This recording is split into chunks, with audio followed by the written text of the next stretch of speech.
Bienvenidos a todos y a todas. Nos encontramos una vez más para debatir, analizar y visibilizar las distintas formas de violencia padecidas en la infancia y la adolescencia, con el objetivo de tomar conciencia sobre los impactos a largo plazo. La acción de hoy estará abocada a la violencia sexual cuando la misma es perpetrada hacia los niños varones.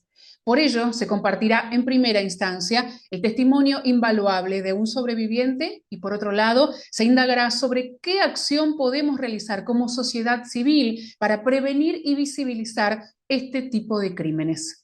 Desde la red global Familia para cada niño se trabaja en la campaña del Día del Paraguas Azul.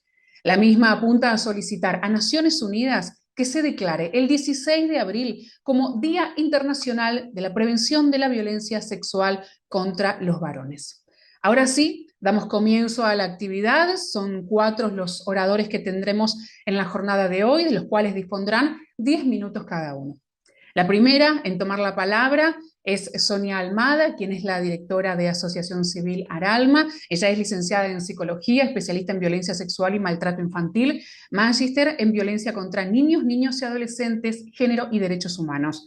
Es la actual directora de Aralma, como decíamos, y es una destacada profesional en el campo de la psicología y ha dedicado su carrera a la defensa de los derechos humanos en las infancias y a la lucha contra la violencia de género. Sonia, buenas tardes. Adelante. Gracias, Sole. Buenas tardes a todas y todos.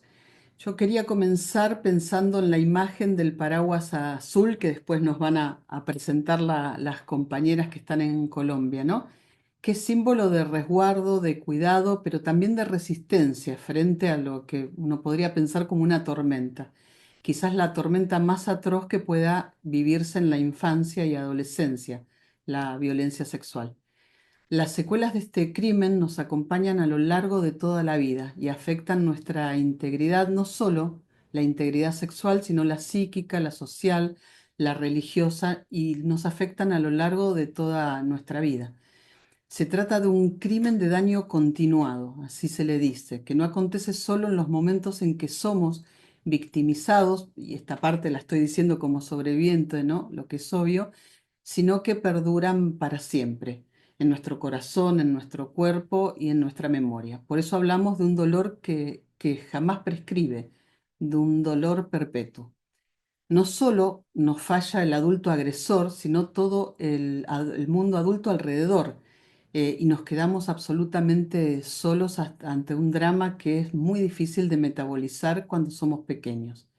Pasa mucho tiempo para que comencemos a develar primero ante nosotros mismos y luego ante alguien más que hacer esta verdad que no es fácil de contar.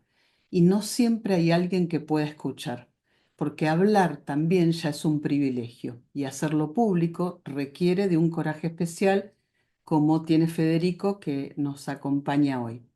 La campaña global del paraguas azul promovida por Family for Everyday nos convoca hoy, 16 de abril, a abrir los ojos, el corazón, la palabra frente a una de las violencias más negadas, el abuso sexual hacia niños y adolescentes varones.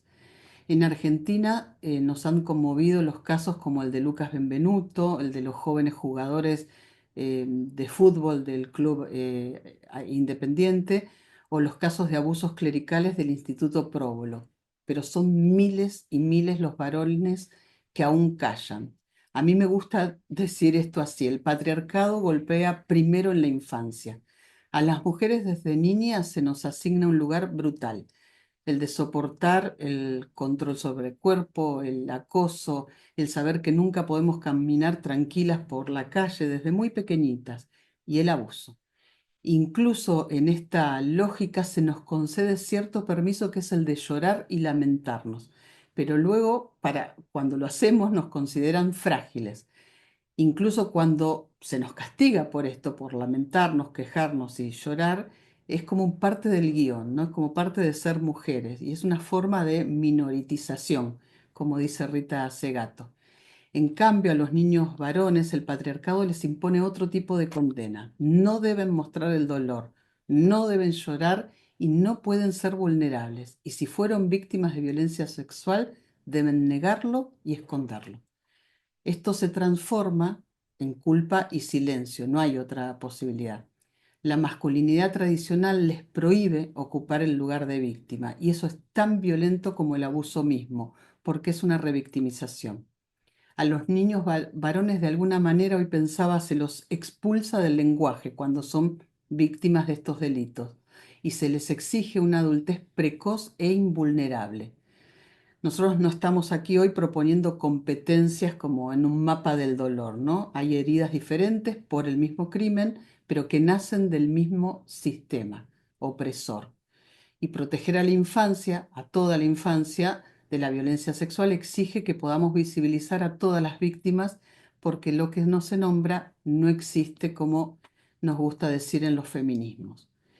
Ser varón de alguna manera implica una trampa. Lo que se les pregunta frecuentemente a los sobrevivientes varones, y es algo muy triste, y lo que se preguntan a sí mismos es: ¿quién va a creerme? ¿No di de alguna manera el consentimiento? ¿Cómo no pude defenderme?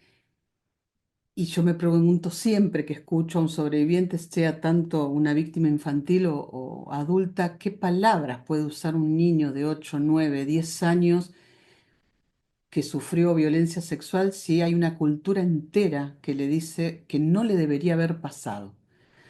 La vergüenza en los varones víctimas tiene un tono diferente y esto clínicamente es totalmente detectable.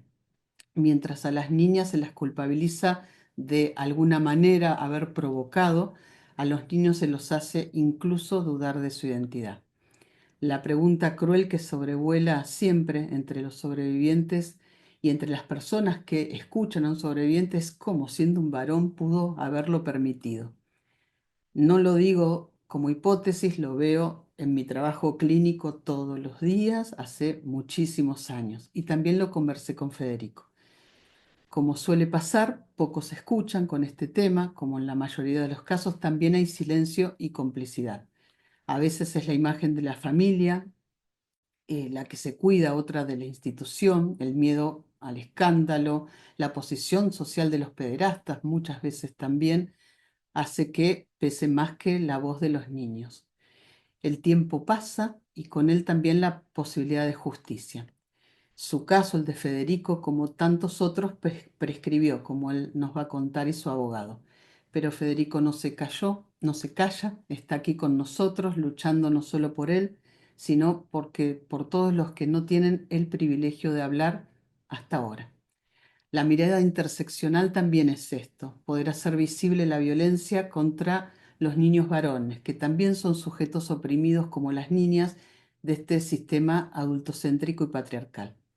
El trabajo clínico y jurídico con los sobrevivientes corrobora que una víctima de abuso sexual puede tardar en reconocer que ha sido víctima de este delito casi 24 años, según la Comisión Real de Respuestas Institucionales al Abuso Sexual de Australia, para poder develar lo sufrido 24 años. Y según la ONG estadounidense Child USA, que también hizo un estudio al respecto, el sobreviviente tarda entre 40 y 52 años de edad para poder develar este crimen. La mayoría de las víctimas nunca denuncian. Esto significa que son años de culpa, síntomas, dolor, relaciones rotas, de angustia. Cuando finalmente el sobreviviente logra hablar, logra poner en palabras primero ante sí, después ante los otros, y da un paso para la denuncia, ya es tarde, porque el trauma, el delito prescribe, pero el trauma no. Por eso desde Aralma y desde muchas organizaciones y redes que trabajamos por la protección infantil, pedimos la imprescriptibilidad de estos delitos, porque es una violencia tan brutal que silencia incluso la posibilidad de pedir justicia.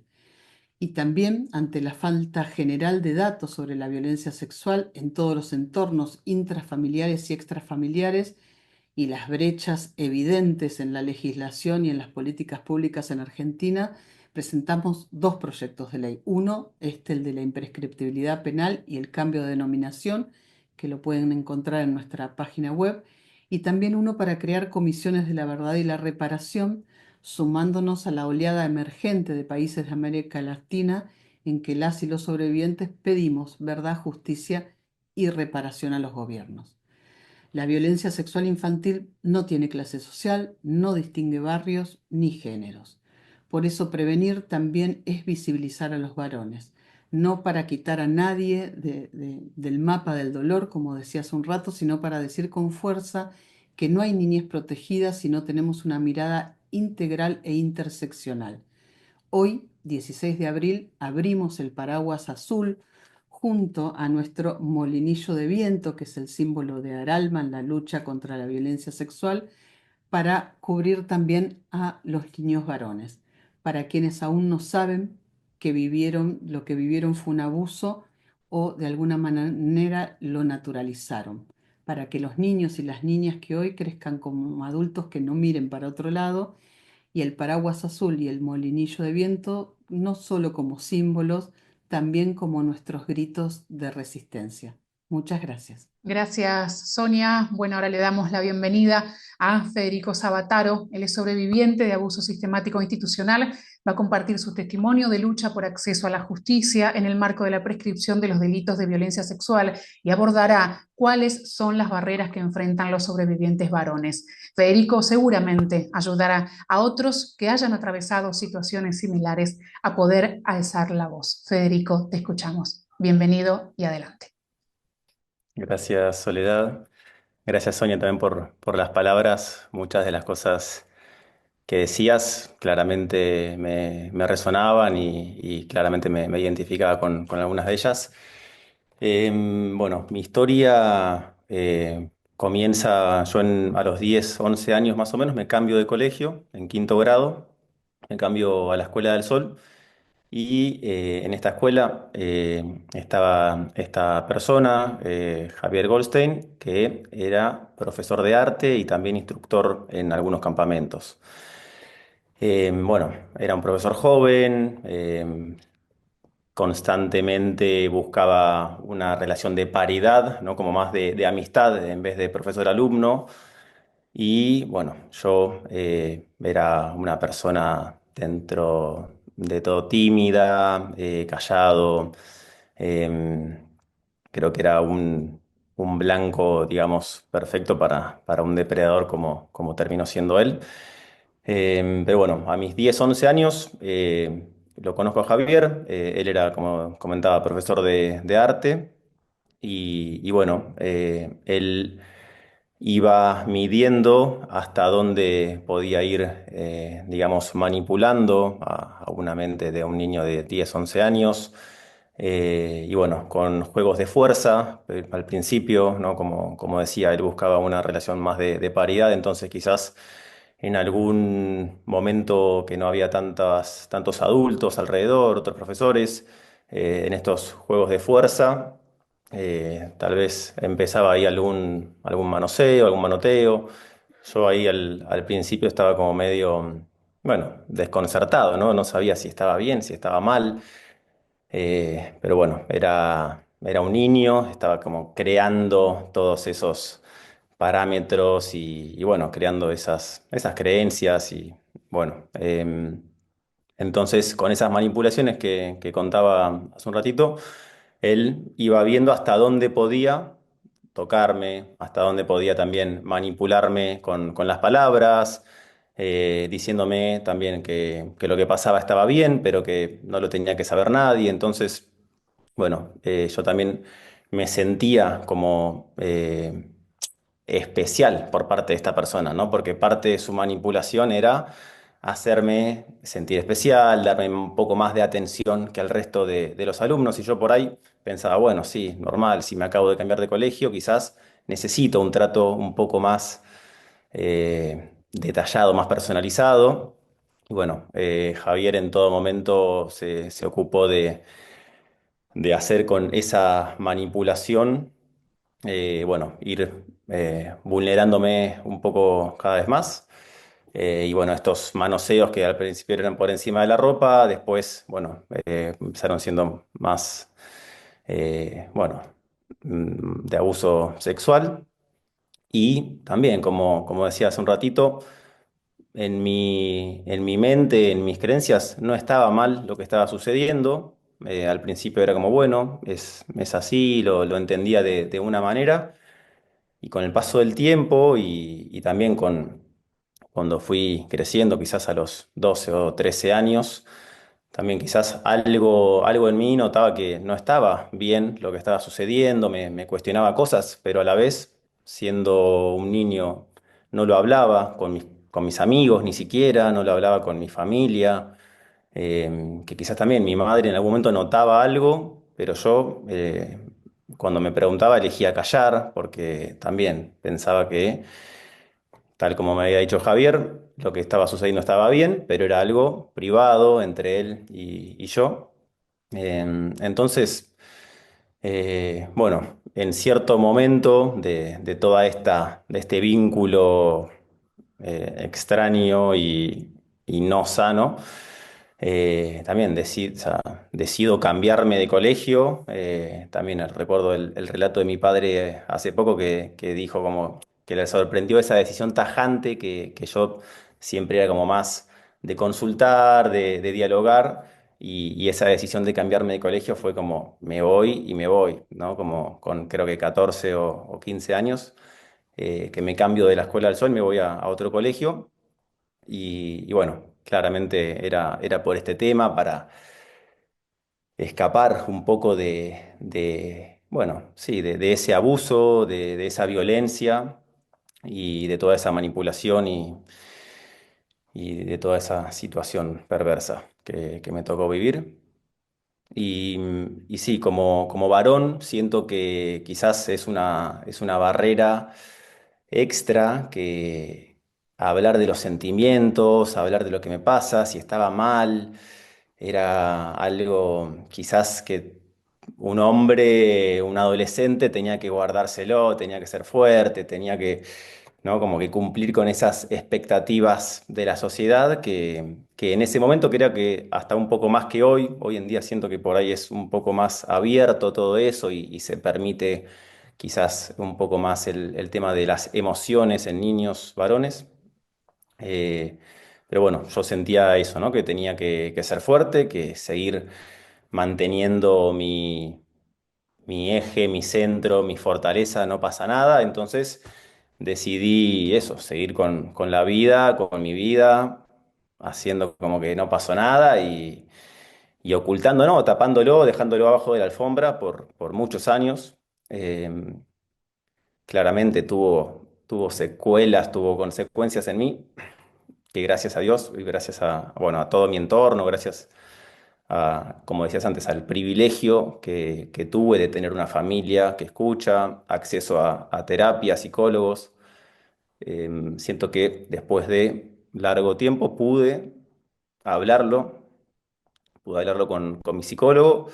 Y también al principio cuando lo hablaba con el psicólogo, como que yo dudaba de si lo que había pasado estaba mal, ¿no? Con 30 años digo, che, pero si yo dejé, esto que decías, si dejé que pasara, si yo dejé que no, él no hizo algo que yo le dije que no.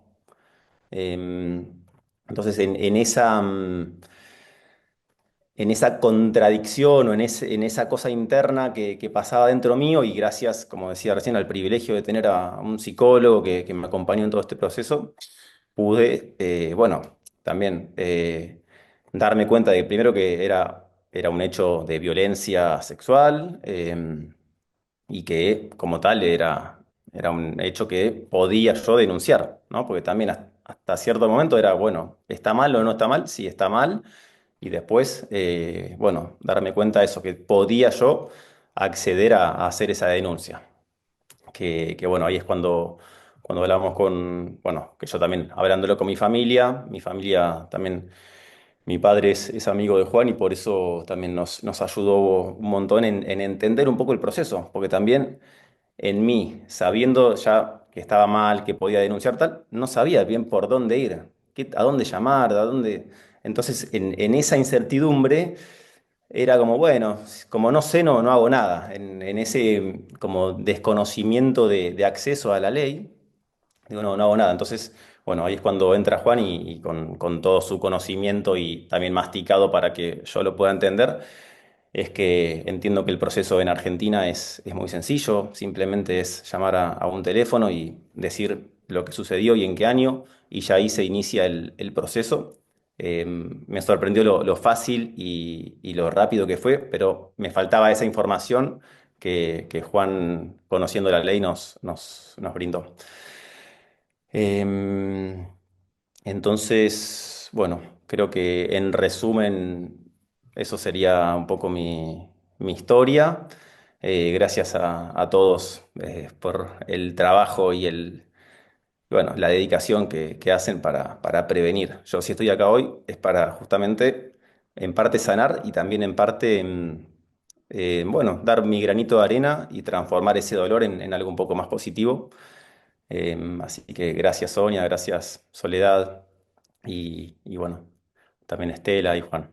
Muchas gracias. Ahora es el turno de Juan Galeano, él es el abogado de Federico y quien está a cargo de la querella. Él nos podrá explicar cómo funciona la prescripción de la acción penal en casos de violencia sexual como el de Federico. Adelante, Juan. Yo creo que en este momento hay un gran debate en la justicia, un debate que no prescribe, digamos, ¿no? Porque está ocurriendo desde el año 2011. En el año 2011 se modifica la ley penal a partir de lo que se conoce como la ley Piazza, y después se modifica nuevamente con la ley de respeto de los tiempos de las víctimas. Pero existe un limbo jurídico para aquellos abusadores sexuales que han cometido infinidad de delitos reiterados o continuados contra distintas víctimas antes de esas reformas. O sea, fíjense ustedes, en este caso concreto, Fede se animó a hacer una denuncia. Le costó un montón hacer esa denuncia, como lo explicó recién. Ni sus padres conocían la situación. Eh, Recién pudo hablarlo hace un año. Y ahí me consultó mi amigo, el padre de Leo, el padre de Fede, y yo dije, bueno, veamos a ver qué podemos hacer, ¿no? Hagamos la denuncia y veamos a ver cómo se interpreta esto. Pero él recién lo pudo decir ahora, después de 20 años de los hechos. Los hechos que afectan a Fede y que él denunció ocurrieron desde el 2000 aproximadamente hasta el 2003. Gracias a su denuncia, ¿no?, se pudo determinar que en esa escuela, en la Escuela del Sol, hubo por lo menos 5 casos más. Fuimos aportando esos casos a la justicia y afortunadamente el juez de instrucción, el juez criminal y correccional, avanzó sobre esa investigación, sobre la investigación, y profundizó en cada caso, llegando a detectar 3 casos concretos y sobre otros 2. También se expidió, pero en esos casos los afectados no quisieron instar la acción penal. Ustedes saben que en la ley argentina hay que instar la acción, no es como un delito cualquiera, sino es algo que afecta el interior de cada uno, y por eso es necesario que se tome la decisión de promover la acción penal. Y en el caso concreto, ¿no?, se inició esta investigación y a partir de ahí se detectaron otros casos. El juez no solo detuvo al profesor, sino que también lo procesó y le dictó la prisión preventiva, le denegó la excarcelación y también denegó el pedido de prescripción que había hecho. Yo quiero mostrar que hay un debate, que ese debate al que me referí existe hoy. O sea, el trabajo de las organizaciones, el trabajo de algunos legisladores se muestra en la justicia, se está viendo en la justicia. No es que hay una falta de empatía con la situación, sino que en realidad se está viendo el problema, pero es de difícil solución técnica. nosotros teníamos tratados internacionales que debíamos cumplir antes de la Constitución de 1994, y en el año 94, con la Constitución argentina, reformada, que incluyó todos los tratados firmados por la Argentina anteriores, ¿no?, que vinculaban los derechos humanos, incluyó también los del el Tratado de los Derechos del Niño. Todos esos tratados internacionales brindan a los jueces la posibilidad, la obligación, mejor dicho, porque esos tratados tienen jerarquía constitucional, la obligación de dar una respuesta a las víctimas. El problema es que la ley penal en algunos momentos choca contra esa situación, porque hay también principios, ¿no?, que protegen la situación del imputado. Entonces, frente a antes de las reformas a las que hice referencia, que empezaron a partir del 2011, es decir, 17 años después de la reforma constitucional, ¿no?, se empezaron a receptar en la ley argentina y en el Código Penal algunas reformas que restringían la prescripción. Pero existe un limbo, como decía, un limbo jurídico para aquellos abusadores sexuales que cometieron delitos antes de esas reformas. Y este es el caso. Nosotros pudimos probar hechos desde el año 2000 hasta el 2010, es decir, 10 años, ¿no? Pudimos encontrar 5 víctimas, hay 4 víctimas posibles más, ¿no? Y el juez, a partir de la denuncia hecha por Federico en el año pasado, en el mes de junio, en diciembre detuvo al imputado, quien se mantuvo detenido casi 40 días,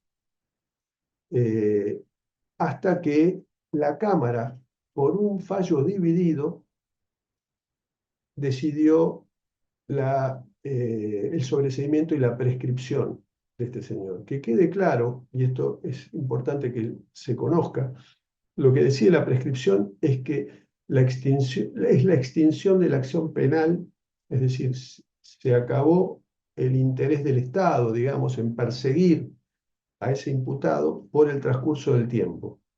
Eso es más o menos cómo debe interpretarse esa situación. Pero no quiere decir que el señor, el profesor, sea inocente de los cargos. Por el contrario, la misma Cámara dice, no necesitamos un juicio por la verdad, porque la verdad ya está acá. El problema es que esto afecta el principio de legalidad, ¿no?, que es aquel que se pone en juego, ¿no?, y que beneficia al imputado en este caso. Cuando se prueba la existencia de un depredador, ¿no?, resulta difícil creer que con el transcurso del tiempo este señor haya dejado de alimentar su ansia. Es decir, es muy posible que al día de hoy existan víctimas actuales que no se han animado a denunciar. Tampoco el transcurso del tiempo torna innecesario el castigo, pues las víctimas reconocidas como sobrevivientes buscan con su acción que el que se aprovechó de su infancia, el que se aprovechó de su niñez, pague por lo que hizo. Hoy se consideran a las víctimas de abusos sexuales sobrevivientes que luchan día a día con el recuerdo de aquello que vivieron.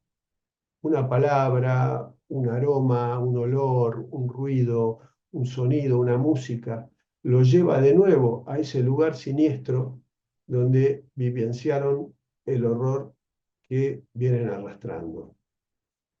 La mayoría de las veces lo vivido se oculta, pasan años hasta que se puede entender y expresar lo que se vivió. El autor, y esto ocurrió en este caso, en general introduce en el niño la obligación de ocultar lo que viene haciendo y confunde su psiquis a punto tal que a veces el menor se siente culpable de lo que le sucedió. Afortunadamente, como dijo Fede, hubo largos años de terapia y asistencia profesional para que él pudiera darse cuenta que vivió un infierno y lo cuente como un método de sanación personal.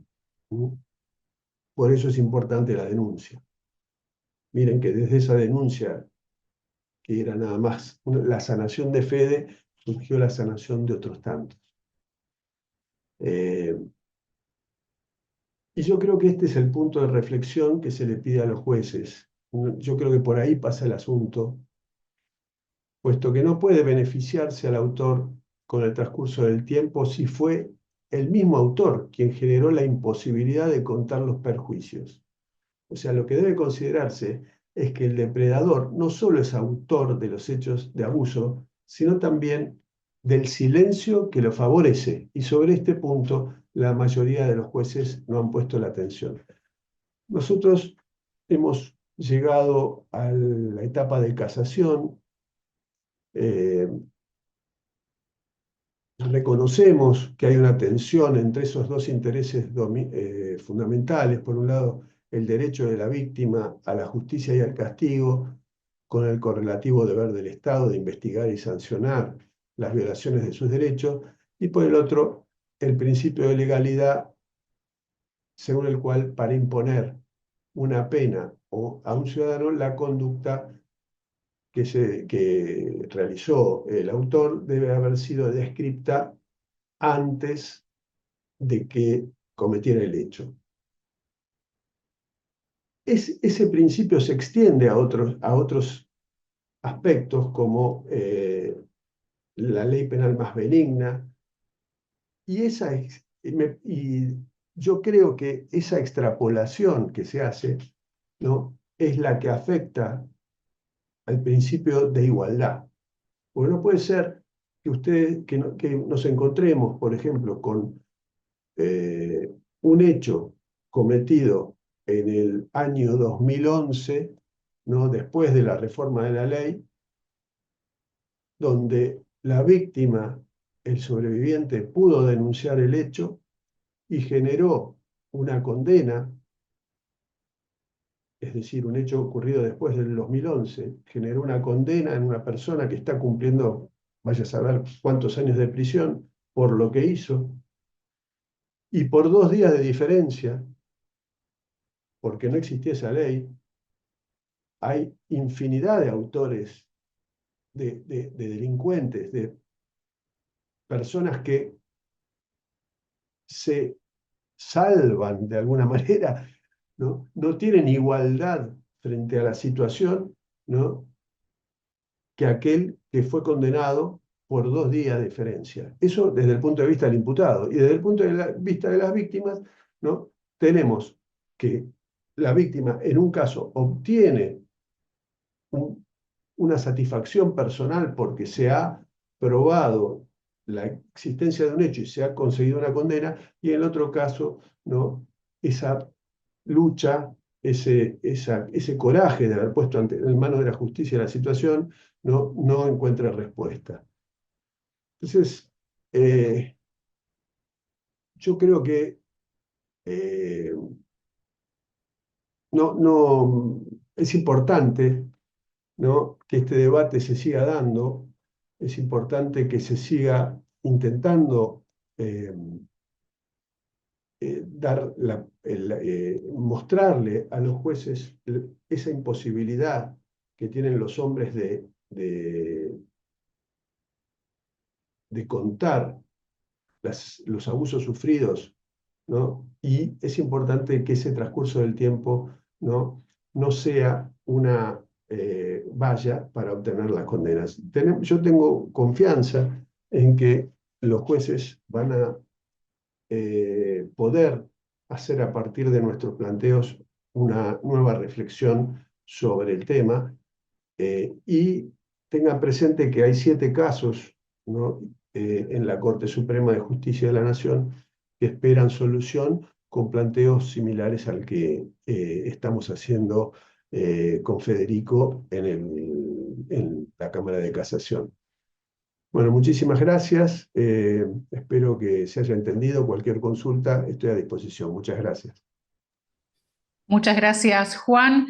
Ahora sí, le damos la bienvenida a Estela María Duque Cuesta, quien nos acompaña desde Colombia. Ha liderado el grupo de mujeres que, enfrentadas a la violencia sociopolítica y violencia sexual en contextos de conflicto armado, conformó en 1994 lo que hoy es el Centro de Atención Psicosocial Taller de Vida. Es psicóloga, egresada de la Fundación Universitaria Konrad Lorenz, con maestría en terapia familiar sistémica de la Universidad Autónoma de Barcelona y magíster en psicología clínica de la Universidad Simón Bolívar, especialista en coaching sistémico. Estela, desde Colombia, muchas gracias por acompañarnos y buenas tardes y bienvenidos. Quisiéramos empezar con una canción, que es una canción que hemos creado en Colombia para crear este símbolo de la sombrilla azul y para invitar a muchos niños a abrir esa sombrilla azul con mucha fuerza. Entonces vamos a ir con esta canción. Y bueno, y dedicamos esta canción especialmente a Federico, a tu lucha. Te acompañamos desde Colombia. Con mi sombrilla azul, azul del cielo y el mar, elevo este canto hasta su inmensidad, pidiendo la protección para nuestras niñas y varones. Que nadie lastime sus cuerpos ni corazones. Que nadie lastime sus cuerpos ni corazones. Que los hombres nunca lloran porque eso es debilidad. Y que para ser varones incluso hay que maltratar. Llevar el cabello largo en varones no es normal. Y que si alguien te lastima, te lo tienes que callar. Hasta allá. Con mi sombrilla azul, azul del cielo y el mar. Elevo este canto hasta su inmensidad, pidiendo la protección a nuestras niñas y varones. Que nadie lastime sus cuerpos ni corazones. Que nadie lastime sus cuerpos ni corazones. Bueno, gracias por escucharnos y como les estábamos comentando, Taller de Vida, el Centro de Desarrollo Psicosocial Taller de Vida en Colombia, es miembro de la Alianza Family Forever Child, una alianza que cuenta con 53 organizaciones en más de 40 países y como les contaba, empezamos una investigación que nos permitió reconocer que no había protocolos, que no había mucho seguimiento en los diferentes países cuando la violencia sexual se hace contra niños varones, y esto nos llevó a empezar a abrir la campaña de la Sombrilla Azul, que es un movimiento. En este año somos más de 60 organizaciones unidas en diferentes países, en más de 30 países abriendo la Sombrilla Azul.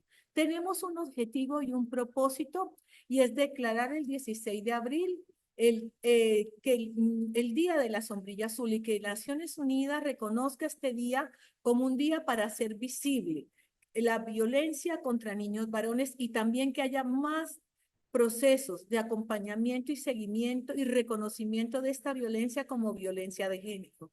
Nos hemos propuesto recoger más de 100.000 firmas a nivel mundial y concientizar e impulsar el cambio de políticas. También romper normas dañinas como estas legales que existen en muchos países que dejan en la impunidad muchos de los hechos como los que se han compartido hoy aquí, promover la investigación, el desarrollo de políticas, abordar el estigma y el silencio y fortalecer la protección de los niños.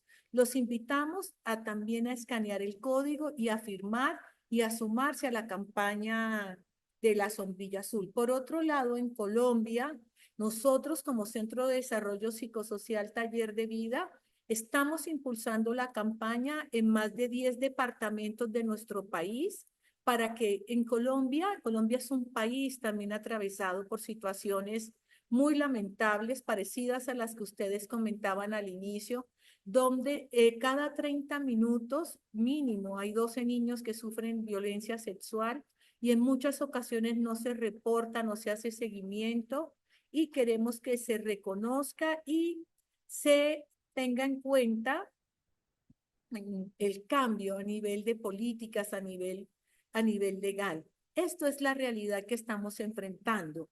La campaña, ¿cómo la hacemos nosotros? ¿Cómo se hace la campaña de la sombrilla azul? En cada país nosotros llegamos a entidades responsables de la protección de la infancia, como en el Instituto Colombiano de Bienestar Familiar en Colombia, con el cual hemos hecho una alianza para hacer mucho más visible la campaña y empezamos a revisar, a hablar para estas modificaciones. Otro escenario en el cual desarrollamos la campaña es en las instituciones educativas y creo que lo que nos han contado hoy acá, el caso de Federico, nos permite ver lo importante que es trabajar con las instituciones educativas. Hoy precisamente estamos en una institución educativa y durante abril, mayo y junio, ya que el 16 de abril es el día de la campaña de la sombrilla azul, estaremos en diferentes sitios, en diferentes instituciones educativas de nuestro país, conversando con los niños, mirando cómo hablar, cómo prevenir y cómo cuidar y proteger sus cuerpos. Muchas gracias. No sé si tienen preguntas, comentarios para profundizar sobre la campaña y sobre la Alianza Family Forever y Child.